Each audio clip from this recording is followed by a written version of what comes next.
انا کسی بھی شخص کو برباد کر دیتی ہے، مذہب کے معاملے میں کسی سے زبردستی نہیں کی جا سکتی۔ پاکستان کو ریاست مدینہ کی طرز پر فلاحی ریاست بنانا زندگی کا مقصد ہے۔ میں نے سیاست شروع کی تو مافیا موجود تھی۔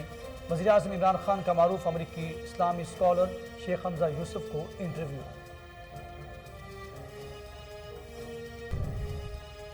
نسلا ٹاور کے اطراف دفعہ 144 کے تحت احتجاج کرنے پر پابندی۔ نوٹیفیکیشن کے مطابق 4 سے زائد افراد جمع نہیں ہو سکیں گے۔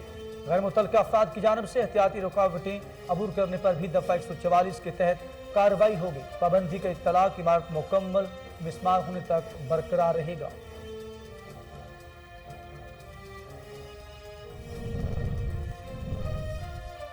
ملک بھر میں کرونا وائرس کے بعد گزشتہ 24 گھنٹوں کے دوران 5 افراد زندگی کی بازی ہار گئے۔ جہاں بھاگ افراد کی تعداد 28,709 ہو گئی۔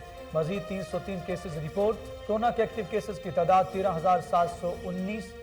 مثبت کیسز کی شرح 0.81% ریکارڈ کی گئی۔ سعودی عرب میں دنیا بھر کے مسلمانوں کے لیے خوشی کی خبر۔ عمرہ زائرین کے لیے 50 سال کی عمر کی حد تک ختم کر دی گئی۔ دنیا بھر کے 18 سال سے زائد عمر کے تمام افراد کو عمرے کی اجازت۔ عام شہری نماز کے اوقات کے علاوہ مسجد الحرام کی پہلی اور دوسری منزل پر طواف کعبہ بھی کر سکیں گے۔ بسم اللہ الرحمن الرحیم۔ السلام علیکم۔ کوہ نور نیوز کے ساتھ میں ہوں اخلاق احمد صالح۔ ہیڈ لائنز آپ نے جانی۔ بلیٹن کے آغاز میں آپ کو بتائیں، وزیر اعظم عمران خان نے معروف امریکی اسلامی اسکالر شیخ حمزہ یوسف کو دیے گئے انٹرویو میں کہا کہ نہ کسی بھی شخص کو برباد کر دیتی ہے، کامیابی اور عزت صرف اللہ تعالیٰ کی ذات دیتی ہے۔ مذہب کے معاملے پر کسی کے ساتھ زبردستی نہیں کی جا سکتی۔ آپ اپنی ناکامیوں سے سیکھتے ہیں۔ پاکستان کو ریاست مدینہ کی طرز پر فلاحی ریاست بنانا زندگی کا مقصد ہے۔ میں نے سیاست شروع کی تو مافیا موجود تھی۔ اس وقت لوگ سیاست میں آنے سے ڈرتے تھے۔ طاقتور لوگوں نے میری کردار کشی کی۔ مال اور دولت نہیں، انسان کے اندر غیرت کا ہونا بہت ضروری ہے۔ وفاقی وزیر اطلاعات فواد چودھری کا کہنا ہے کہ پاکستان میں عمران خان کے مقابلے کا کوئی لیڈر نہیں۔ ان کا پورے پاکستان میں ووٹ ہے۔ سیاست مریم نواز کے بس کی بات ہی نہیں۔ وزیر اطلاعات و نشریات فواد چودھری کا کہنا تھا کہ نون لیگ اداروں کو بلیک میل کر رہی ہے۔ بعد میں پتہ چلتا ہے یہ ساری ویڈیوز جعلی تھی۔ نون لیگ لوگوں کو لالچ دے کر الیکشن لڑتی اور ووٹ کو عزت دو کا نعرہ لگاتی ہے۔ کیا ووٹ کو 2-2 ہزار میں خریدنا اس کی عزت ہے؟ انہوں نے کہا کہ پیپلز پارٹی نون لیگ کو ای وی ایم سے گھبراہٹ ہوتی ہے۔ مریم نواز نے کہا میری لندن تو کیا پاکستان میں بھی کوئی پراپرٹی نہیں ہے۔ بعد میں پتہ چلا مریم نواز کی لندن میں بھی اربوں روپے کی پراپرٹی ہے۔ عمران خان کے علاوہ یہ باقی سب سیاسی بونے ہیں۔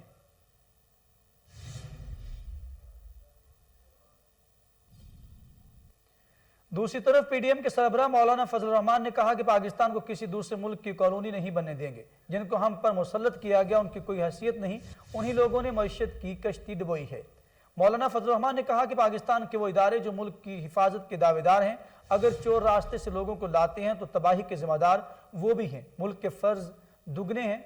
میں نے 12 سال پہلے کہا تھا کہ عمران خان بین الاقوامی مالی اداروں کا ایسا نمائندہ ہے جو ملک کو ان کے پاس گروی رکھے گا۔ انہوں نے کہا کہ ماضی میں ملک کی معیشت بہتر تھی تو بھارت بھی ہم سے تجارت کرنا چاہتا تھا، تب واجپئی بھی یہاں آیا۔ آج ڈالر آسمان تک پہنچ چکا ہے۔ عمران خان نے ملک کی معیشت کو ڈبو دیا۔ چیلنج یہ ہے کہ اب کون آئے گا جو اس سے بہتر کرے گا۔ کشمیریوں نے 70 سال سے قربانیاں دیں اور اس نے کشمیری بھارت کے حوالے کر دیا۔ اب فاٹا کے عوام کے ساتھ زیادتی کی جا رہی ہے۔ ملک کے نوجوانوں کو ملازمتوں کے نام پر، گھر کے نام پر دھوکہ دیا جا رہا ہے۔ نعروں کی بنیاد پر ملک نہیں چلتے۔ اور جماعت اسلامی کے امیر سراج الحق کا کہنا ہے کہ تبدیلی سرکار ملک کو 30 سال پیچھے لے گئی۔ پارلیمنٹ میں بیٹھے لوگ صرف اپنی ذات کا سوچتے ہیں۔ امیر جماعت اسلامی سراج الحق نے کہا کہ پیٹرول مافیا نے 350 ارب، ایل این جی مافیا نے 100 ارب کما لیے اور عوام کا کوئی پرسان حال نہیں ہے۔ انہوں نے کہا کہ پارلیمنٹ میں اوورسیز پاکستانیوں کی نمائندگی ہونی چاہیے۔ حکومت نے پہلے نوجوانوں سے ہاتھ کیا، اب اوورسیز پاکستانیوں کو دھوکہ دینا چاہتے ہیں۔ کرپشن فری پاکستان صرف جماعت اسلامی بنا سکتی ہے۔ پاناما ہو یا پینڈورا پیپرز، انہی 3 جماعتوں کے لوگوں کا نام ہے۔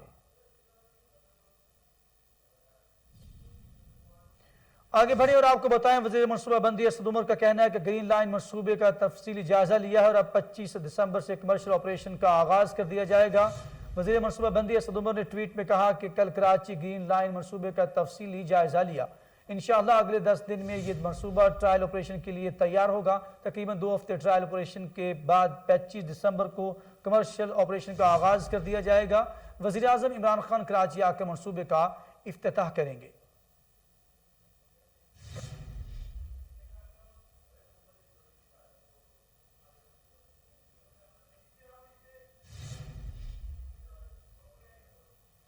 رخ کریں گے شہر قائد کا اور آپ کو بتائیں گے کراچی میں سپریم کورٹ آف پاکستان کے حکام پر مسمار کی جانے والی بلند و بالا رہائشی عمارت نسلا ٹاور کے اطراف دفعہ 144 کے تحت احتجاج کرنے پر پابندی لگا دی گئی۔ نوٹیفیکیشن بھی جاری کر دیا گیا۔ کمشنر کراچی کی طرف سے جاری نوٹیفیکیشن کے مطابق نسلا ٹاور کے اطراف 4 سے زائد افراد کے جمع ہونے پر پابندی ہے۔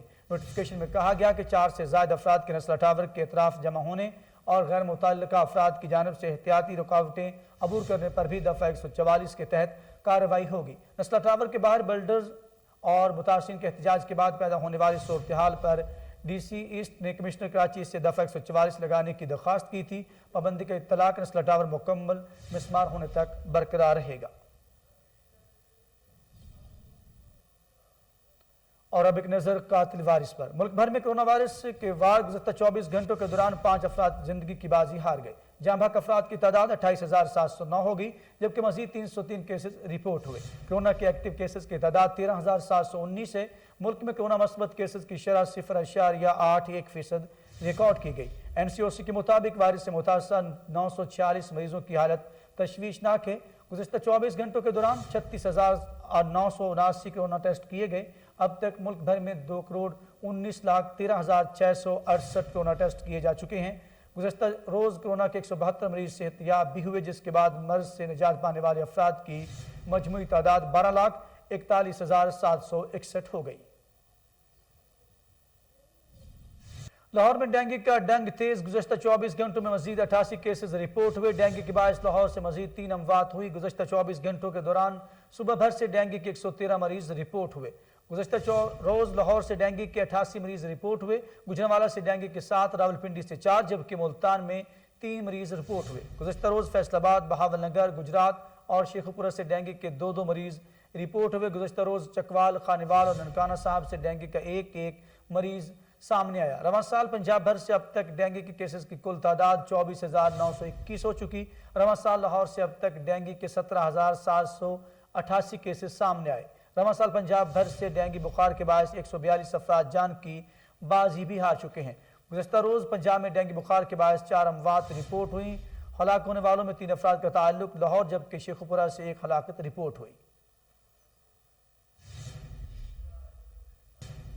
اور اچھی خبر یہ ہے کہ سعودی عرب سے دنیا بھر کے مسلمانوں کے لیے خوشی کی خبر آ گئی۔ عمرہ زائرین کے لیے 50 سال کی عمر کی حد ختم کر دی گئی ہے۔ سعودی وزارت حج عمرہ نے دنیا بھر کے 18 سال سے زائد عمر کے تمام افراد کو عمرے کی اجازت دے دی۔ عام شہری نماز کے اوقات کے علاوہ مسجد الحرام کی پہلی اور دوسری منزل پر طواف کعبہ بھی کر سکیں گے۔ زائرین کے لیے کورونا ویکسین کی دونوں خوراک کے لگوانا لازمی قرار دیا گیا ہے۔ مسجد الحرام میں آنے والوں کو ماسک کی پابندی بھی کرنی ہوگی۔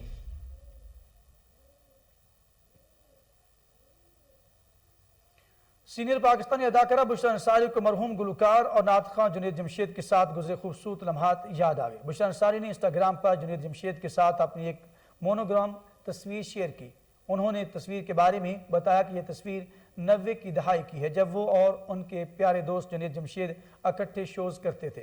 بشریٰ انصاری نے اپنی پوسٹ میں جنید جمشید کی مغفرت کے لیے دعا بھی کی۔